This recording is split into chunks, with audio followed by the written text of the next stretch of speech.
आज का यह वीडियो उन सभी स्टूडेंटों के लिए इम्पोर्टेंट है जो कि आईटीआई का कोर्स कर रहे हैं, चाहे वो किसी भी ट्रेड का हो, इलेक्ट्रीशियन, फिटर, डीजल मैकेनिक या फिर वेल्डर का हो। क्योंकि आप लोगों को जैसा कि मालूम होगा कि सभी ट्रेड में ड्राइंग का एग्ज़ाम होता है, लेकिन बहुत सारे स्टूडेंट को ड्राइंग समझ में नहीं आता है। तो उन सभी स्टूडेंटों को देखते हुए आज का यह क्लास वीडियो रिकॉर्ड किया जा रहा है, जो कि इस वीडियो में आप लोगों को बेसिक ड्राइंग के बारे में बताएंगे, बेसिक सारे चीज़ों के बारे में।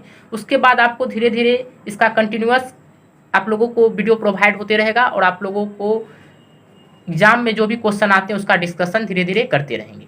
तो आज के इस वीडियो में सिर्फ हम ये बताएंगे कि बेसिक चीज़ क्या होता है, ड्राइंग में किस किस चीज़ का उपयोग होगा और ड्राइंग पढ़ने के लिए किन बेसिक चीज़ का जानकारी रहना आवश्यक है। तो जैसा कि आप लोगों को मालूम होगा कि ड्राइंग का जब भी आप क्लास करेंगे तो पहले आप लोगों को कुछ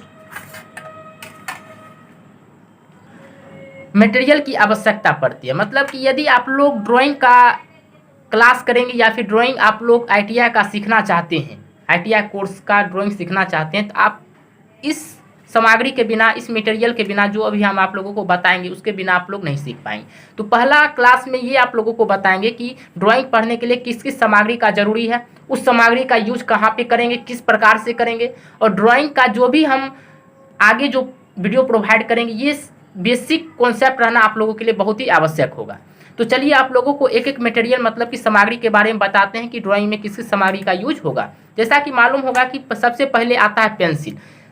तो ड्राइंग बनाने के लिए सबसे मुख्य चीज़ होना चाहिए पेंसिल। तो पेंसिल जो होगा, पेंसिल भी बहुत प्रकार का होता है कि जैसे कि आप लोगों को मालूम है कि ड्राइंग में बहुत सारे लाइन होते हैं, कंस्ट्रक्शन लाइन होते हैं, फिर यदि हमको केंद्रक रेखा खींचना होता है या कहीं पे हमको क्या देना पड़ेगा, मोटी चमकदार लाइन देना पड़ेगा। तो सभी जगह पे अलग अलग पेंसिल का उपयोग करते हैं। तो पहले पेंसिल के बारे में जानिए कि अभी तक आप लोग यदि ड्राइंग का क्लास नहीं कर रहे होंगे तो आप लोग एक पेंसिल के बारे में जानते होंगे जो कि मार्केट में उपलब्ध है, एचबी पेंसिल। लेकिन जब आप आईटीआई का कोर्स कर रहे हैं तो आपको सबसे पहले पेंसिल के बारे में जानकारी होना चाहिए कि किस जगह पे किस पेंसिल का उपयोग करेंगे। तो तीन तरह का मेन रूप से पेंसिल को डिवाइड किया गया है, तीन भाग में, ग्रेड के अनुसार, मतलब किस तरह का लाइन हम खींच रहे हैं उसके अनुसार पेंसिल को तीन भाग में डिवाइड किया गया। तो ग्रेड के अनुसार तीन भाग में डिवाइड किया गया। यदि हम कठोर ग्रेड की पेंसिल का प्रयोग कहाँ पे करेंगे, हार्ड ग्रेड पेंसिल का उपयोग कहाँ पे करेंगे, तो ये समझना है कि जिस तरह से ये पेंसिल होता है, ये एचबी पेंसिल हम आप लोगों को दिखा रहे हैं, इसी प्रकार का हार्ड ग्रेड पेंसिल भी होता है, लेकिन वो भी इसी तरह का होता है। लेकिन उसका ये सिर्फ होता है कि हार्ड ग्रेड पेंसिल में जैसे कि हम लोग एचबी जैसे लिख रहे हैं तो एचबी पेंसिल से लिखेंगे तो ये बहुत ही डार्क लाइन और चमकदार हमको दिखाई देगा। लेकिन जैसे ही कि हम कठोर ग्रेड की पेंसिल का उपयोग करेंगे तो उसका जो लाइन यदि हम खींचेंगे बहुत ही पतला लाइन दिखाई देगा और बहुत ही हल्का लाइन दिखाई देगा। तो उसका उपयोग हम कहाँ पे करेंगे, जहाँ पे महीन लाइन खींचना होगा या फिर हल्की लाइन को खींचना होता है वहाँ पे कठोर ग्रेड की पेंसिल का उपयोग करेंगे। और वो कठोर ग्रेड की पेंसिल आप लोग जाएंगे तो मार्केट में किस तरह से उपलब्ध होगा, उसका नाम होता है 9H करके नाम होता है, 8H करके नाम होता है, 7H करके नाम होता है, 6H करके नाम होता है, 5H एंड 4H, इस तरह करके उसका नाम होता है। तो आप समझ गए कि एक एच पेंसिल आता है, उस कहाँ से स्टार्ट होता है, 9H, 8H, 7H, 6H, 5H, 4H, इस तरह का पेंसिल प्रयोग में लाया जाता है। इस प्रकार का पेंसिल प्रयोग में कहाँ पे लाया जाएगा, जहाँ पे हल्की लाइन हमको खींचना होगा और महीन लाइन, पतली लाइन जहाँ पे खींचना होगा उस वहाँ पे हम लोग एच पेंसिल का यूज करेंगे। और एच पेंसिल भी बहुत भागों बहुत प्रकार के होते हैं, 9H, 8H, 7H, 6H, 5H, 4H और 3H, 2H, H तक जाता है, ठीक है। तो लेकिन हम लोग जनरली जो यूज करते हैं एच पेंसिल में वो यूज करते हैं 2H और H पेंसिल यूज करते हैं, 2H और H पेंसिल का उपयोग करते हैं। यदि हम लोगों को मध्यम ग्रेड का पेंसिल यूज करना होगा तो मध्यम ग्रेड का पेंसिल यूज करने के लिए जैसे कि हमें कहीं पे रिकॉर्ड कार्ड दिखाना होगा, वहाँ पे हम लोग मध्यम ग्रेड का पेंसिल यूज करेंगे। या फिर कंस्ट्रक्शन लाइन दिखाना होगा, कंस्ट्रक्शन लाइन जैसे कि डॉट डॉट जैसे हम लोग जहाँ पे देते हैं तो वहाँ पे हम लोग मध्यम ग्रेड के पेंसिल का उपयोग करते हैं। और मध्यम ग्रेड का पेंसिल को भागा गया, इस प्रकार से बांटा गया 3H में, 2H में और H में, HB और B में, ठीक है। उसी प्रकार से एक होता है नर्म ग्रेड की पेंसिल जिसको बोला जाता है सॉफ्ट ग्रेड पेंसिल, और इसका उपयोग हम चमकदार लाइनों में करते हैं, जहाँ पे हमें डार्क लाइन से दिखाना होता है वहाँ पे हम इसका उपयोग करते हैं। तो नर्म ग्रेड का पेंसिल जो बांटा गया है वो 2B से स्टार्ट होता है, 2B, 3B, 4B, 5B, 6B, 7B इस तरह का पेंसिल उपयोग में लाया जाता है। लेकिन इतना तरह का आपको पेंसिल नहीं रखना, मेन रूप से आपको 3 प्रकार का पेंसिल रखना है ड्राइंग में। ITI का कोर्स कर रहे हैं तो इस 3 प्रकार का पेंसिल का यूज करके आप लोग ड्राइंग का किसी भी सवाल को हल कर सकते हैं। तो वो 3 प्रकार का पेंसिल आप लोग अच्छे तरह से नोट कर लीजिएगा। वो होता है 2H होता है, एक होता है H और एक होता है HB। आप लोग यदि दुकान में जाएंगे जहाँ पे ITI का सामग्री मिलता है, वहाँ पे आप लोग इस नाम से बोलेंगे तो आप लोगों को पेंसिल उपलब्ध। तो किसी भी स्टेशनरी दुकान में आप लोगों को ये 3 प्रकार का पेंसिल प्रोवाइड हो जाएगा। तो कौन सा पेंसिल है? पहला है 2H, फिर है H, फिर है HB। तो अब ये समझना है कि 2H का उपयोग कहाँ पे करेंगे। 2H का प्रयोग उस जगह पे करेंगे जहाँ पे बहुत ही हल्की लाइन, महीन लाइन खींचना होगा, वहाँ पे हम 2H का उपयोग करेंगे। फिर H का प्रयोग कहाँ पे करेंगे? H का उपयोग हम लोग जहाँ पे एरो देना रहता है, एरो हेड में हम इसका उपयोग करेंगे। जहाँ पे आरेखन करना, कहने का मतलब कंस्ट्रक्शन लाइन जहाँ पे हमको दिखाना रहेगा, वहाँ पे H पेंसिल का यूज करेंगे। और HB पेंसिल का वहाँ पे यूज करेंगे जहाँ पे हमको फाइनल लाइन देना रहता है, मतलब चमकदार लाइन देना रहता है कि सभी इसको बाउंड्री लाइन देना पड़ेगा, वहाँ पे हम HB पेंसिल का उपयोग करते हैं। तो अब यह जो था पेंसिल के बारे में आप लोग समझ गए होंगे कि ड्राइंग में कितना पेंसिल का उपयोग होता है, बहुत ही महत्वपूर्ण है। मेन रूप से आप लोगों का ITI कोर्स में 3 तरह का पेंसिल का उपयोग हुआ, 2H का, H का और HB का। अब अगला बात चलते हैं कि अगला इंपॉर्टेंट जो है ड्राइंग में सेट स्क्वायर। जैसा कि आप लोग यहाँ पे देख रहे होंगे, ये सेट स्क्वायर है। सेट स्क्वायर इसका नाम इसलिए रखा गया, 2 सेट स्क्वायर होता है, एक सेट स्क्वायर ये हुआ, एक सेट स्क्वायर ये हुआ। सेट स्क्वायर इसका नाम इसलिए पड़ा है क्योंकि इसमें 180 डिग्री का सम इसमें देखने को मिलता है। एक 90 डिग्री, जैसा कि आप लोग देख रहे होंगे, ये जो होता है सेट स्क्वायर, आप लोग ये देख रहे होंगे, ये सेट स्क्वायर है। इसको इस प्रकार से पकड़ना है और यहाँ पे ये जो आप लाइन देख रहे होंगे, ये होता है 90 डिग्री, ये होगा 90 डिग्री। यह जो होता है आप देख रहे होंगे, ये 60 डिग्री होता है। और यह जो होता है, यह होता है 30 डिग्री। तो देख लीजिए सेट स्क्वायर कैसे बना। स्क्वायर एक 90 डिग्री, यहाँ पे एक स्क्वायर बन गया, और ये 60 डिग्री ये, और 30 डिग्री ये, 60, 30, 90 डिग्री। तो एक स्क्वायर का सेट बन गया, इसलिए इसका नाम पड़ गया सेट स्क्वायर। फिर दूसरा सेट स्क्वायर, जैसा कि आप लोग ये देख रहे होंगे, इसको इस प्रकार से पकड़ना है, इस प्रकार से इसको पकड़े। ये जो होता है यहाँ पे ये देख रहे होंगे, ये 90 डिग्री होता है। यह जो होता है ये 45 डिग्री होता है, और यह जो होता है यह भी 45 डिग्री होता है। इसी में आप लोग जब एंगल बनाते हैं, कोण बनाते हैं, तो इसी में प्रोटेक्टर दिया गया है, चांद जिसको आप लोग बोलते हैं। इसी से हम लोग जब एंगल बनाएंगे तो इससे हम मेजर करके देख सकते हैं कि मेरा जो एंगल बना हुआ वो सही बना हुआ है या फिर नहीं बना हुआ। यह देख रहे हैं, यह जो है इससे हम 90 डिग्री यहाँ पे दिया है, फिर हम 0 से लेके 90 डिग्री तक इधर देख सकते हैं, फिर 100 से 180 डिग्री तक इधर देख सकते हैं। तो ये हो गया आप लोगों का सेट स्क्वायर। इसका मेन यूज जो होता है, इसका यूज होता है पैरेलल लाइन खींचने में, समांतर रेखा खींचने में इसका जो बहुत ही महत्वपूर्ण रोल है, किसका? सेट स्क्वायर का। अब इसका देखिए, यहाँ पे कुछ आप लोगों को दिख रहा होगा, ये जो दिया हुआ सेंटीमीटर मेजर करने के लिए यहाँ पे आप लोगों को दिया गया है। फिर यहाँ जो दिया गया ये इंच मेजर करने के लिए दिया गया। उसी तरह का प्रकार दूसरा सेट स्क्वायर हम लिए, दूसरा सेट स्क्वायर में भी इसी प्रकार देख सकते हैं, यहाँ पे सेंटीमीटर है और यहाँ पे आप लोग देख सकते हैं कि यहाँ पे इंच में मेजर किया गया है। अब अगला चलते हैं, ये हो गया सेट स्क्वायर जो कि आपको ड्राइंग में यूज होगा, ये हो गया पेंसिल आपका यूज होगा। फिर अगला चलते हैं कंपास के बारे में। तो कंपास जैसे कि आप लोग देख रहे होंगे, कंपास का भी यूज बहुत ही इंपॉर्टेंट है, सभी जगह आप लोगों को कंपास का यूज करना पड़ेगा। ये कंपास हो गया। आप लोगों को ड्राइंग में इस प्रकार का कंपास लेना है यदि आप लोग ITI का कोर्स कर रहे हैं। फिर उसके बाद आ जाता है आप लोगों को शार्पनर। शार्पनर देख रहे होंगे जिसको कि कटर बोलते हैं, शार्पनर इसको इंग्लिश में बोला जाता है, इसका यूज पड़ेगा।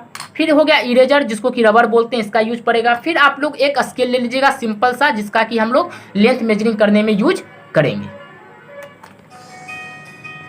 तो अभी तक आप लोगों को जो बताएं कि ITI के कोर्स में आप लोगों को जो है सामग्री कौन सा लगेगा, कौन सा मटेरियल यूज करना पड़ेगा, वो सारे चीज़ के बारे में समझ गए होंगे। वो सारा सामग्री आप ले लीजिएगा तो आपका ड्राइंग बेसिक स्टार्ट हो जाएगा। तो पहला जो हम आप लोगों को यूज आप बताएंगे, आप किस प्रकार से सारे मटेरियल का यूज करना है ड्राइंग बनाने के लिए। तो जैसा कि आप लोग देख रहे हैं कि सेट स्क्वायर है, तो सेट स्क्वायर का यूज कहाँ पे करते हैं वो बताएंगे। तो सेट स्क्वायर का इसका यूज जो करेंगे पैरेलल लाइन खींचने में करेंगे, समांतर लाइन रेखा खींचने में करेंगे। अब किस प्रकार से इस समांतर रेखा खींचा जाता है वो अभी हम आप लोगों को बता रहे हैं। देख सकते हैं कि ये एक सेट स्क्वायर है और एक सेट स्क्वायर ये है। इस दोनों को जब भी रखा जाता है पैरेलल लाइन खींचने के लिए, इस प्रकार से इस दोनों को मिला करके रखा जाता है। जैसा कि आप लोग देख रहे हैं, ये दोनों क्या हुआ, आपस में मिल गया, और इसी प्रकार से हम इसका पैरेलल लाइन खींचेंगे। तो देखिए किस तरह से समांतर रेखा खींचा जाता है। जैसे कि आप लोग मान लीजिए ABCD लिखिएगा, तो वहाँ पे भी आपको बहुत ही सारा समांतर रेखा खींचा जाएगा। ये स्केल है, स्केल से आप एक लाइन खींच लीजिए, किसी भी तरह से आप लोग खींच सकते हैं।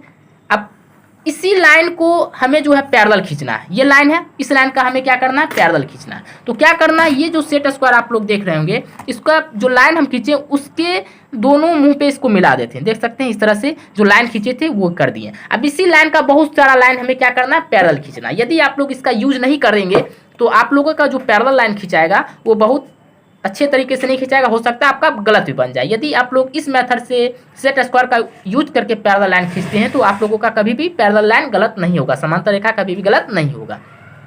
तो देख लिए कि हम एक लाइन खींचे, अब उसी का पैरेलल बहुत सारा लाइन खींचना है, तो किस प्रकार से खींचते हैं। तो जो एक सेट स्क्वायर था इसे मिला करके रख दिए, फिर दूसरा सेट स्क्वायर एक दूसरे सेट स्क्वायर से क्या किए, कॉन्टैक्ट कर दिए। अब इसको क्या करना है कि ये जो मेरा हाथ ये देख रहे होंगे, ये वाला जिस हाथ में पेंसिल है, इसको यहाँ पे पकड़ना है और इसको यहाँ पे फिक्स कर देना है, और ये वाला जो हाथ है इसी से हमको आगे पीछे इसको करना है। नीचे वाले सेट स्क्वायर को कभी भी अपने पोजीशन से नहीं हटाना, अगर उससे आप अपने पोजीशन से हटा लेंगे तो आप लोगों का पैरेलल लाइन गलत हो जाएगा। तो ऊपर वाले हाथ के जो सेट स्क्वायर है उससे क्या करते रहना है, मूव करवाते रहना। जैसे कि आप लोग मान लीजिए कि आप लोगों को क्या करना, अब यहाँ पे था लाइन, यहाँ पे लाइन था, अब इसका पैरेलल खींचना है। तो हम क्या किए, ये वाला नीचे वाला हाथ जो है इसको फिक्स करके यहाँ पे रख दिए, और ये वाला जो हाथ है इसको पकड़े सेट स्क्वायर पे, और इसको देखिए हम इसको खींचकाएं। अब हमको मन है कि यहाँ पे हम यहाँ पे एक लाइन खींचते हैं, तो यहाँ पे देख सकते हैं कि पेंसिल हम लोग पकड़े और यहाँ पे ये लाइन खींच दिए। तो आप लोग देखिए कि ये लाइन ये दूसरे लाइन से कितना पैरेलल है, थोड़ा सा भी टेढ़ा नहीं है। फिर उसी प्रकार से हमको और एक पैरेलल लाइन खींचना है। तो क्या किए, ये था पहले से मिला हुआ, फिर हम इसको क्या किए, इस हाथ से पकड़े और इसको नीचे क्या कर दिए, खींच दिए। जैसे ही नीचे खींचे तो अब हमको यहाँ पे पैरेलल लाइन खींचना है, तो यहाँ पे हम पैरेलल लाइन खींच दिए। अब हम किधर भी देखें, हाथ को अगर यदि हम फिक्स कर दें तो पैरेलल लाइन ही खींचाएगा। देख सकते हैं कितना स्पीड में हम खींच रहे हैं। अब एक दो बार शुरू में आप लोगों को दिक्कत होगा, लेकिन यदि शुरू में आप लोग प्रैक्टिस कर लेते हैं थोड़ा 1 घंटा, तो आप लोगों का बहुत ही अच्छा तरीका से खींचा जाएगा। देख सकते हैं पैरेलल लाइन खींचा रहा है, देख सकते हैं पैरेलल लाइन खींचा रहा है। अब कहीं भी हम इसको मूव कर सकते हैं। अब यहाँ से हम जब भी इसको मिलाएंगे देखते हैं कि मेरा पैरेलल लाइन से खींचा गया नहीं, पहले वाले लाइन पे चल के देखिए वहीं पे आके मिल गया। इसका मतलब क्या हुआ, मेरा जो पैरेलल लाइन खींचा गया वो सारा पैरेलल लाइन सही खींचा गया। फिर आप देखिए हम यहाँ पे ये करते हैं, ये पैरेलल लाइन। अब देख रहे हो कि यहाँ बचा हुआ है, तो फिर क्या करना है, इसको फिक्स करना है। इसको फिक्स करके हम इसको यहाँ पे कर दिए। अब यहाँ पे इसको हम मिला दिए, आगे बढ़ा सकते हैं। फिर इसको मिला करके हम आगे यहाँ पे बढ़ा सकते हैं, फिर इसको मिला करके हम यहाँ पे आगे बढ़ा सकते हैं। इस तरह से पैरेलल लाइन का यूज किया जाता है। तो इस प्रकार से जो बेसिक आप लोगों को आज के क्लास में मेन रूप से आप लोग सीखने को आप लोगों को मिला होगा कि पैरेलल लाइन किस प्रकार से खींचा जाता है। तो इसी प्रकार का वीडियो आप लोगों तक कंटिन्यूअस प्रोवाइड होते रहेगा।